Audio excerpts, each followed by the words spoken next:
Hello all of you. हम आपको Lucent की हिस्ट्री करा रहे हैं। ठीक है, लुसेंट जो जीके की आपकी बुक है, आपको पता है जीके की 2 बुक हैं इसमें लुसेंट में। ठीक है, और अगर आप किसी भी तरह कम्पिटिटिव एग्जाम की तैयारी कर रहे हैं तो ये बुक्स आपके लिए महत्वपूर्ण हैं। आपको आपकी एक तो डिटेल वाली बुक है जिसे हम कर रहे हैं, दूसरी आपकी ऑब्जेक्टिव टाइप वाली बुक है। ठीक है, तो हम दोनों बुक आपको कराएंगे, आप मेरे साथ बने रहिए वीडियो में। और ये हिस्ट्री वाले पोर्शन में हम प्राचीन भारत कर चुके हैं, मध्यकालीन भारत हम कर रहे हैं, जिसमें आज मालवा से हम स्टार्ट करने वाले हैं। ठीक है, तो चलिए स्टार्ट करते हैं। दिलावर खां ने 1401 में मालवा को स्वतंत्र घोषित किया। ठीक है, तो दिलावर खां थे, इन्होंने 1401 में मालवा को स्वतंत्र घोषित किया था। दिलावर खां के पुत्र आलम खां, ठीक है, दिलावर खां के पुत्र जो आलम खां थे, हुसंग शाह की उपाधि धारण की थी। इन्होंने किसकी उपाधि धारण की थी? हुसंग शाह की। ठीक है, हुसंग शाह की उपाधि धारण करी थी इन्होंने 1405 में। ये मालवा के शासक बने थे। ठीक है, दिलावर खां के पुत्र आलम खां जो थे, इन्होंने हुसंग शाह की उपाधि धारण करके 1405 में ये मालवा के शासक बन गए थे। मालवा में खिलजी वंश की स्थापना महमूद शाह ने की थी। ठीक है, मालवा में जो खिलजी वंश की स्थापना की है, किसने की है? महमूद शाह ने। ठीक है, मालवा में खिलजी वंश की स्थापना महमूद शाह ने की है, आप याद रखेंगे। गुजरात के शासक बहादुर शाह ने महमूद शाह द्वितीय को युद्ध में परास्त कर उसकी हत्या कर दी थी और मालवा को गुजरात में मिला लिया था। ठीक है, तो ये जो गुजरात के शासक थे बहादुर शाह, नाम याद रखेंगे आप। गुजरात के शासक बहादुर शाह ने महमूद शाह द्वितीय को युद्ध में परास्त किया था और उनकी हत्या करके मालवा को कहाँ मिला लिया था? मालवा को गुजरात में मिला दिया था इन्होंने। ठीक है, मांडू के किले का निर्माण हुसंग शाह ने करवाया था। ठीक है, मांडू के जो किले थे, मांडू के किले का निर्माण किसने करवाया था? हुसंग शाह ने करवाया था। इस किले में सर्वाधिक महत्वपूर्ण है दिल्ली दरवाजा। ठीक है, सबसे ज्यादा महत्वपूर्ण इसमें क्या है? दिल्ली दरवाजा। जो दिल्ली दरवाजा है वो इस किले में सबसे ज्यादा इम्पोर्टेंट है। ठीक है,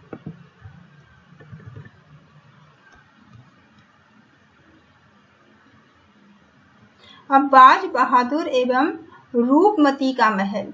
ठीक है, बाज बहादुर, नाम याद रखेंगे। बाज बहादुर और रूपमती का महल का निर्माण सुल्तान नसरुद्दीन शाह ने करवाया था।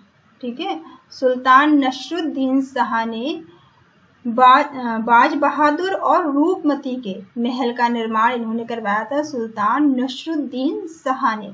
ठीक है, हिंडोल भवन या दरबार हॉल। ठीक है, हिंडोल भवन या फिर दरबार हॉल का निर्माण किसने करवाया था? हुसंग शाह के द्वारा करवाया गया था। ठीक है, हिंडोल भवन का जो निर्माण है, हिंडोल भवन या फिर दरबार हॉल का निर्माण किसके द्वारा करवाया गया था? हुसंग शाह के द्वारा करवाया गया था।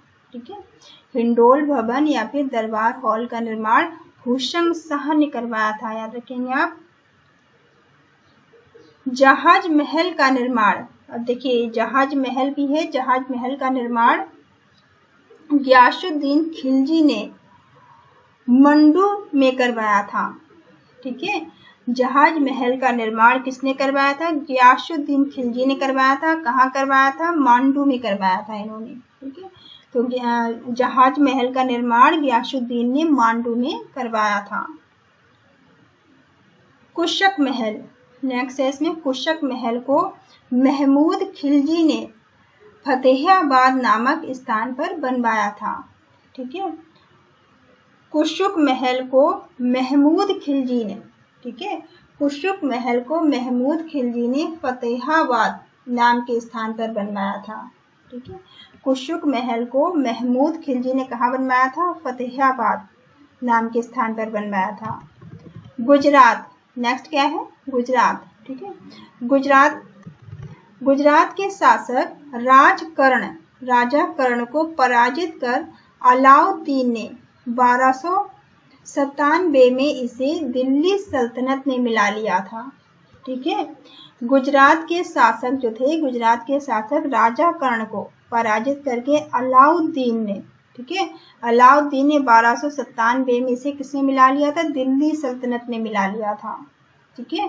तो गुजरात महल को गुजरात के जो शासक थे राजा कर्ण, गुजरात के शासक राजा कर्ण को पराजित करके अलाउद्दीन ने, ठीक है, अलाउद्दीन ने 1297 में दिल्ली सल्तनत में इसे मिला लिया था। 1391 ईस्वी में महमूद शाह तुगलक द्वारा नियुक्त गुजरात का सूबेदार जफर खान ने सुल्तान मजफ्फर शाह की उपाधि धारण की थी। ठीक है, सुल्तान मजफ्फर शाह की उपाधि किसने धारण की थी? 1391 में मोहम्मद शाह तुगलक द्वारा नियुक्त गुजरात को सूबेदार जाफर खान ने, ठीक है, सूबेदार जाफर खान ने सुल्तान मजफ्फर शाह की उपाधि इन्होंने धारण की थी और 1407 में गुजरात का स्वतंत्र सुल्तान बन गए थे ये। ठीक है, और 1407 में गुजरात के स्वतंत्र सुल्तान बन गए थे। गुजरात के प्रमुख शासक कौन कौन हुए हैं? अहमद शाह 1411 से 1492 तक ही रहे हैं, 52 तक रहे हैं। ठीक है, अहमद शाह 1411 से 1452 तक रहे हैं। महमूद शाह बेगड़ा, ठीक है, महमूद शाह बेगड़ा कब से कब तक ये रहे हैं? 1458 से 1511 तक ही रहे हैं महमूद शाह बेगड़। ठीक है, महमूद शाह बेगड़ जो है वो 1458 से लेकर 1511 तक रहे हैं। और बहादुर शाह, उसके बाद आए हैं बहादुर शाह, ये 1526 से लेकर 1537 तक रहे हैं। ठीक है, ये इन लोगों का टाइम पीरियड है, कब से कब तक इन्होंने राज किया है। अहमद शाह ने आसावल के निकट साबरमती नदी के किनारे अहमदाबाद नामक नगर बसाया था। ठीक है, अहमदाबाद जो नगर है वो किसने बसाया था? साबरमती नदी के किनारे अहमद शाह ने बसाया था इस नगर को। ठीक है, अहमद शाह ने साबरमती नदी के किनारे अहमदाबाद नगर को बसाया था और पाटन से राजधानी हटाकर अहमदाबाद को राजधानी बनाया था। ठीक है, इन्होंने पाटन से राजधानी को हटा के अहमदाबाद को राजधानी बनाया था। ठीक है, गुजरात का सबसे प्रसिद्ध शासक, ठीक है, गुजरात का सबसे प्रसिद्ध शासक कौन हुआ है? महमूद बेगड़ा। ठीक है, महमूद बेगड़ा जो है ये गुजरात के सबसे ज्यादा प्रसिद्ध शासक हुए हैं। तो क्या नाम है इनका? महमूद बेगड़ा। महमूद बेगड़ा जो है वो गुजरात के सबसे ज्यादा प्रसिद्ध शासक हुए हैं। महमूद बेगड़ा ने गिरनार के निकट मुस्तफाबाद नामक नगर और चम्पानेर के निकट मोहम्मदाबाद नगर की स्थापना करवाई है। इन्होंने कौन कौन से नगर की स्थापना करवाई है? ठीक है, तो इन्होंने जो महमूद बेगड़ा है इन्होंने गिरनार के पास में, ठीक है, गिरनार के पास में मुस्तफाबाद नगर की और चम्पानेर के निकट मोहम्मदाबाद नगर की इन्होंने स्थापना करवाई है। 1572 में अकबर ने गुजरात को मुगल साम्राज्य में मिला लिया था। ठीक है, अब 1572 में जो अकबर थे, अकबर ने गुजरात को मुगल साम्राज्य में मिला लिया था। मुगल साम्राज्य में गुजरात कब मिलाया गया है? 1572 में। किसके द्वारा मिलाया गया है? अकबर के द्वारा। ठीक है, नेक्स्ट है मेवाड़। अलाउद्दीन खिलजी ने 1303 में मेवाड़ के गुहलोत राजवंश के शासक रत्न सिंह को पराजित कर मेवाड़ को दिल्ली सल्तनत में मिला लिया था। ठीक है, इन्होंने मेवाड़ को दिल्ली सल्तनत में किसने मिलाया था? अलाउद्दीन खिलजी ने। अलाउद्दीन खिलजी ने 1303 में मेवाड़ को दिल्ली सल्तनत में मिला लिया था। मेवाड़ के गुहलोत राजवंश के जो राजा थे, शासक थे, रत्न सिंह को पराजित करके। ठीक है, ये नाम आप याद रखेंगे।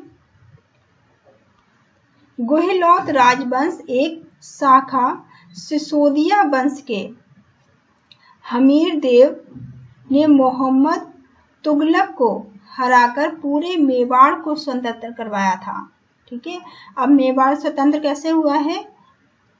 गुहिलौत वंश के की शाखा के एक सिसोदिया वंश, ठीक है, सिसोदिया वंश के हमीर देव ने मोहम्मद तुगलक को, ठीक है, मोहम्मद तुगलक को हराकर फिर से मेवाड़ को स्वतंत्र करवाया था। ये पॉइंट आप याद रखेंगे, मेवाड़ दोबारा से कैसे स्वतंत्र हुआ, और गुलाम तो उसने अकबर ने करा लिया था, दिल्ली में मिला लिया था। ठीक है, और उसके बाद में स्वतंत्र किसने करवाया है, ये आप याद रखेंगे।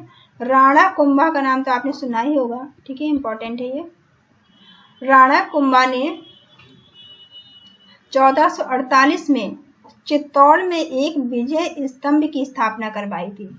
ठीक है, राणा कुंभा ने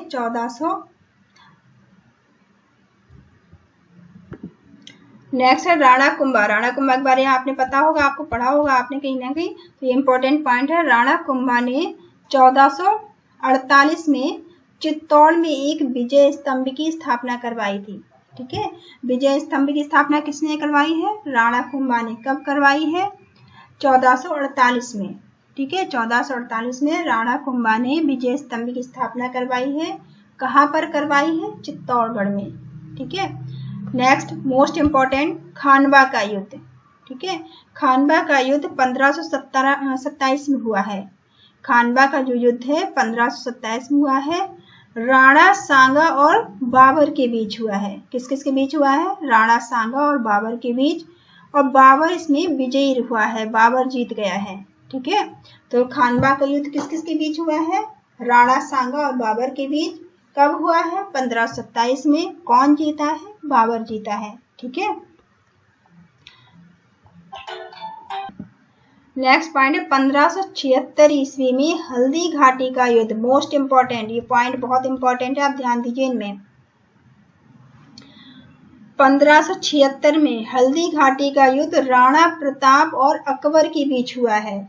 ठीक है, हल्दी घाटी का जो युद्ध है वो राणा प्रताप और अकबर के बीच हुआ है, जिसमें अकबर जीत गए हैं। ठीक है, इसमें अकबर की जीत हुई है। तो हल्दी घाटी का युद्ध 1576 में किस किस के बीच हुआ है? राणा प्रताप और अकबर के बीच हुआ है। ठीक है, राणा प्रताप और अकबर के बीच हल्दी घाटी का युद्ध हुआ है। कब हुआ है? 1576 में। कौन जीता है? अकबर जीते हैं। ठीक है, तो हल्दी घाटी का युद्ध किस किस के बीच हुआ है? राणा प्रताप और अकबर के बीच हुआ है। कौन जीता है? अकबर जीते हैं। कब हुआ है? 1576 में। ठीक है, इतनी जानकारी आप याद रखेंगे, बहुत क्वेश्चन बनते हैं इनसे। फिर मेवाड़ की राजधानी चित्तौड़गढ़ थी। ठीक है, मेवाड़ की राजधानी क्या थी? चित्तौड़गढ़ थी। जहांगीर ने मेवाड़ को मुगल साम्राज्य में मिलाया था। अब देखिए, फिर से मेवाड़ जो है गुलाम हो गया। मेवाड़ को फिर से जहांगीर ने किसने मिला लिया? मुगल साम्राज्य में मिला लिया। ठीक है, तो आप ये याद रखेंगे, मेवाड़ की राजधानी क्या थी? चित्तौड़गढ़ थी, और इसे दोबारा से इसको गुलाम बना लिया जहांगीर ने, इसे मुगल साम्राज्य में फिर से मिला लिया। नेक्स्ट पॉइंट है खानदेश। ठीक है, ये छोटे छोटे पॉइंट है पर इनसे क्वेश्चन बन जाते हैं, तो ध्यान दीजिए आप इनमें। खानदेश तुगलक वंश के पतन के समय फिरोज शाह तुगलक के सूबेदार मलिक अहमद राजा फारूकी ने नर्मदा एवं ताप्ती नदी के बीच 1382 में खानदेश की स्थापना की थी। ठीक है, तुगलक वंश के पतन के बाद, जब तुगलक वंश का पतन हो गया उसके बाद उनके समय में ही फिरोज शाह तुगलक ने, ठीक है, फिरोज शाह तुगलक ने, तुगलक के जो सूबेदार थे, फिरोज शाह तुगलक के जो सूबेदार थे मलिक अहमद राजा फारूकी ने नर्मदा नदी और तापी नदी, नदियों का नाम याद रखिए, नर्मदा नदी और तापी नदी के बीच में 1382 में खानदेश की स्थापना की थी। ठीक है, खानदेश की राजधानी बुरहानपुर थी। ठीक है, खानदेश की राजधानी क्या थी? बुरहानपुर। ठीक है, तो खानदेश की राजधानी बुरहानपुर थी। इसका सैनिक मुख्यालय, इसका सैनिक मुख्यालय था वो क्या था, असीरगढ़।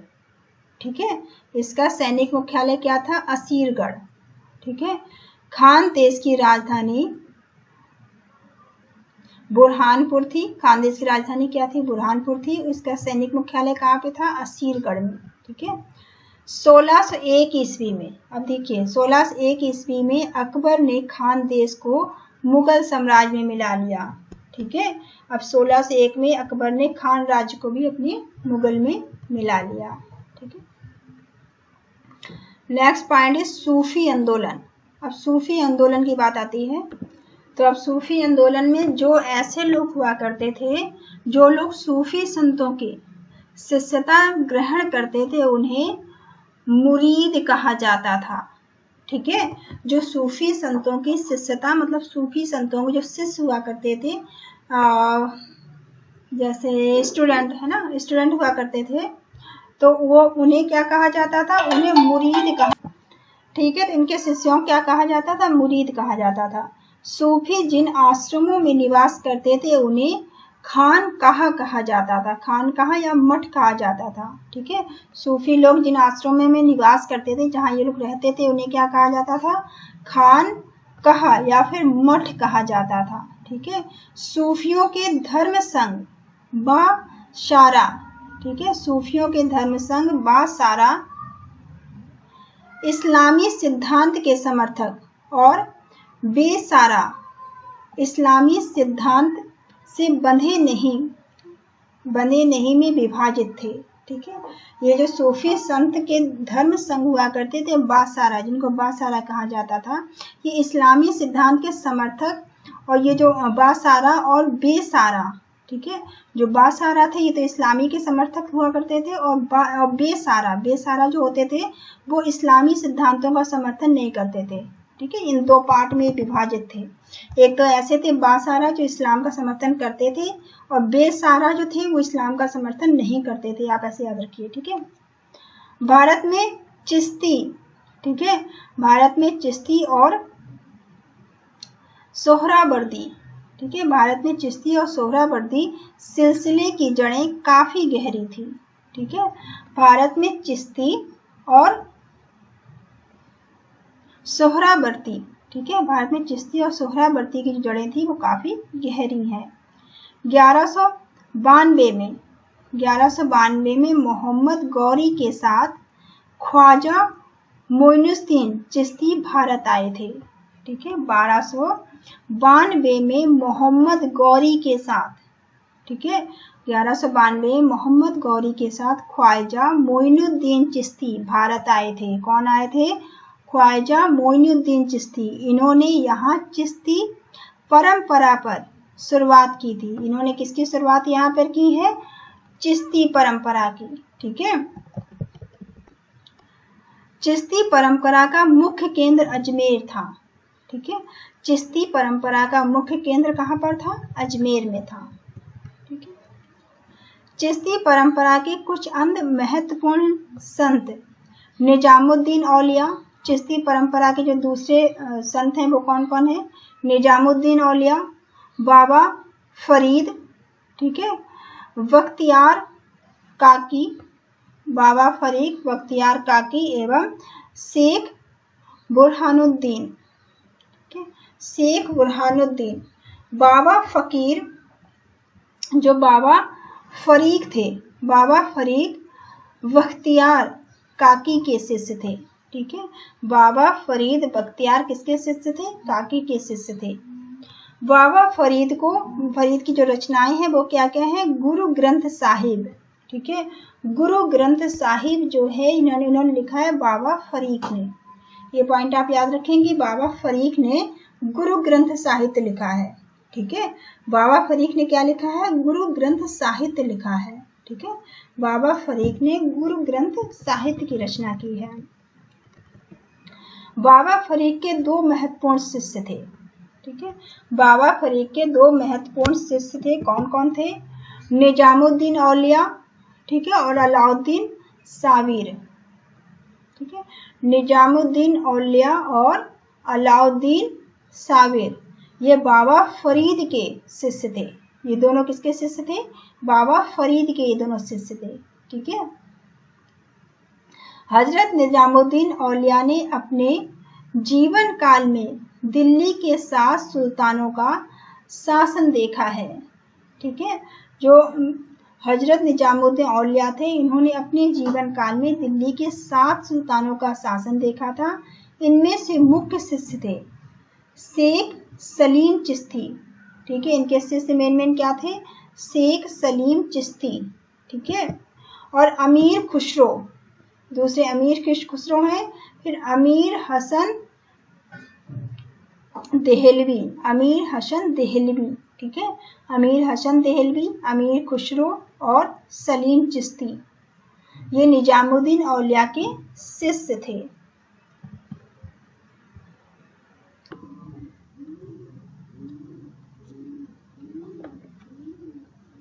शेख बरहनुद्दीन, नेक्स्ट पॉइंट है आपका, शेख बरहनुद्दीन गरीब ने 1340 ईस्वी में दक्षिण भारत के क्षेत्रों में चिश्ती संप्रदाय की शुरुआत की और दौलताबाद को मुख्य केंद्र बनाया। ठीक है।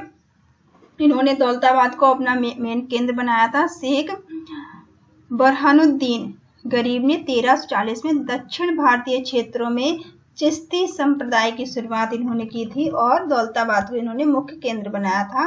सूफियों के सोहारवर्दी धर्म संघ या सिलसिला की स्थापना शेख सिहाबुद्दीन, जो शेख सिहाबुद्दीन थे, इन्होंने उमर सोहारावर्दी की थी।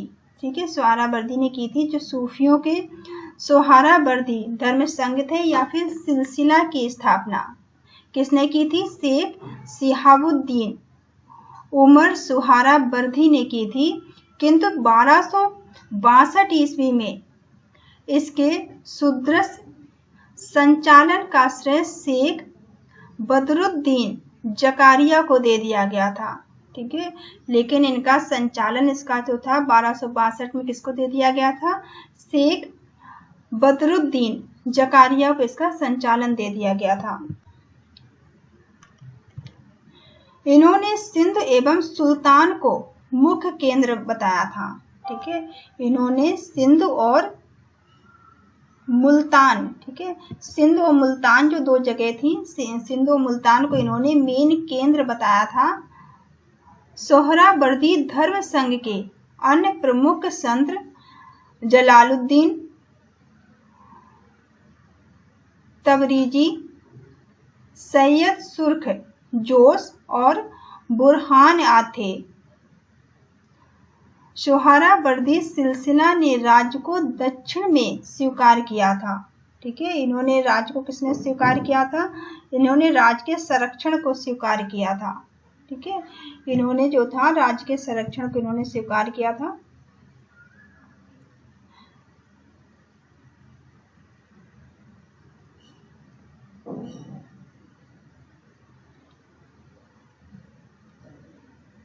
शेख अब्दुल्ला सतारी ने सतारी सिलसिले की स्थापना की थी।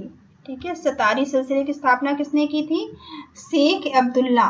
ठीक है। शेख अब्दुल्ला सतारी ने सतारी सिलसिले की स्थापना की थी। इसका मुख्य केंद्र बिहार था। इसका मुख्य केंद्र क्या था? इसका मुख्य केंद्र बिहार था। कादरी धर्म संघ या सिलसिला की स्थापना सैयद अबुल कादरी अल जिलानी ने बगदाद में की थी। ठीक है। जो कादरी धर्म संघ है, कादरी धर्म संघ या फिर सिलसिला की स्थापना सैयद अबुल कदारी अल जिलानी ने बगदाद में की थी। ठीक है। भारत में इस सिलसिला के प्रवर्तक मोहम्मद गौस थे। ठीक है। इस सिलसिला के प्रमुख कौन थे भारत में? मोहम्मद गौस थे। इस सिलसिले के अनुयायी गाने बजाने के विरोधी थे। ठीक है। इस सिलसिले के जो अनुयायी थे, इस सिलसिले को मानने वाले जो थे, वो गाने बजाने के विरोधी थे। ये लोग शिया मत के विरुद्ध थे। ये लोग जो थे ये शिया मत के भी विरुद्ध थे। राजकुमारी द्वारा शाहजहां की श्रेष्ठ पुत्री राजकुमार जो थे, राजकुमार द्वारा शाहजहां के श्रेष्ठ पुत्र थे। ठीक है, राजकुमार द्वारा शाहजहां के श्रेष्ठ पुत्र कादरी सिलसिला के मुल्ला शाह का शिष्य था। ये किसका शिष्य थे? ये मुल्ला शाह के। नक्शबंदी धर्म संघ या सिलसिला की स्थापना ख्वाजा उबैदुल्ला ने की थी। ख्वाजा उबैदुल्ला ने नक्शबंदी धर्म संघ या सिलसिला की स्थापना की थी। भारत में इन सिलसिलों की स्थापना ख्वाजा बकी बिल्लाह ने की है। ठीक है, भारत में इन संघ की स्थापना किसने की है? ख्वाजा बकी बिल्लाह ने की है। भारत में इसके व्यापक प्रचार का श्रेय बकी बिल्लाह के शिष्य अकबर के समकालीन शेख अहमद सरहिंद को जाता है। ठीक है, इसका श्रेय किसको जाता है? शेख अहमद सरहिंद को इसका श्रेय जाता है। ठीक है, फिरदौसी सोहरावर्दी सिलसिला की ही एक शाखा थी। ठीक है, फिरदौसी जो है, फिरदौसी सोहरावर्दी सिलसिला की ही एक शाखा थी जिसका कार्य क्षेत्र बिहार था। ठीक है, जिनका काम क्या था? क्षेत्र बिहार था। इस सिलसिले को शेख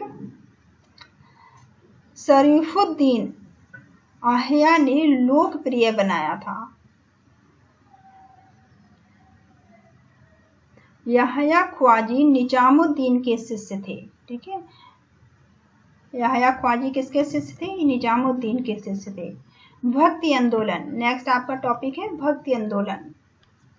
6ठी शताब्दी में भक्ति आंदोलन की शुरुआत तमिल क्षेत्र में हुई थी। ठीक है, 6ठी शताब्दी में भक्ति आंदोलन की शुरुआत कहाँ से हुई है? तमिल क्षेत्र से हुई है, जो कि कर्नाटक और महाराष्ट्र में फैला हुआ है। ठीक है, भक्ति आंदोलन का विकास बहारे अलवार वैष्णव संतों और 63 नया नार शैव संतों द्वारा किया गया है। ठीक है, इस आंदोलन की शुरुआत एक तो वैष्णव संतों ने की है और शैव संतों ने की है। शैव संत अप्पार ने पल्लव राजा महेंद्र वर्मन को शैव धर्म स्वीकार करवाया था। ठीक है, जो शैव संत थे इन्होंने महेंद्र वर्मन को शैव धर्म स्वीकार करवाया था। भक्ति कवि संतों में संत कहा जाता था। भक्ति कवि संत जो थे उन्हें संतों में संत कहा जाता था और उनके 2 समूह होते थे। प्रथम समूह वैष्णव संत। ठीक है, एक तो वैष्णव संत के होते थे जो कि महाराष्ट्र में लोकप्रिय थे। वैष्णव संत के लोग कहाँ पर लोकप्रिय थे? महाराष्ट्र में। ठीक है, भगवान विठोबा के भक्त, जो कि भगवान विठोबा के भक्त थे। विठोबा पंथ के संत और उनके अनुयायी बरकरी या तीर्थ यात्री पंथ कहलाते थे, क्योंकि हर वर्ष पंढरपुर की तीर्थ यात्रा पर जाते थे। दूसरा समूह पंजाब एवं राजस्थान के हिंदी भाषी क्षेत्र में सक्रिय था और दूसरा जो समूह था वो कहाँ पर सक्रिय था? पंजाब और राजस्थान में जो हिंदी भाषी थे। और इसकी निर्गुण भक्ति हर विशेषता से परे भगवान की भक्ति थी। ठीक है, ये इनकी निर्गुण भक्ति थी जो कि भगवान की भक्ति ये करते थे। भक्ति आंदोलन को दक्षिण भारत में उत्तर भारत में रामानंद के द्वारा लाया गया था। ठीक है, भक्ति आंदोलन जो है, भक्ति आंदोलन को दक्षिण भारत से उत्तर भारत, ठीक है, भक्ति आंदोलन को दक्षिण भारत से उत्तर भारत कौन लेकर आया था? रामानंद लेकर आए थे। ठीक है, रामानंद भक्ति आंदोलन को दक्षिण भारत से उत्तर भारत लेकर आए थे। बंगाल में कृष्ण भक्ति की प्रारंभिक प्रतिपादकों की विद्यापति ठाकुर और चंडीदास थे। ठीक है, जो बंगाल था, बंगाल के अंदर जो कृष्ण भक्त हुआ करते थे, कृष्ण भक्तों का प्रारंभिक प्रतिपादकों में कौन कौन थे? विद्यापति ठाकुर और चंडीदास थे। इसमें रामानंद की शिक्षा में 2 संप्रदायों का प्रादुर्भाव हुआ है। रामानंद की जो शिक्षाएं हैं इसमें 2 संप्रदायों का क्या नाम मिलता है? सद्गुण जो कि पूर्व जन्म में विश्वास रखते थे।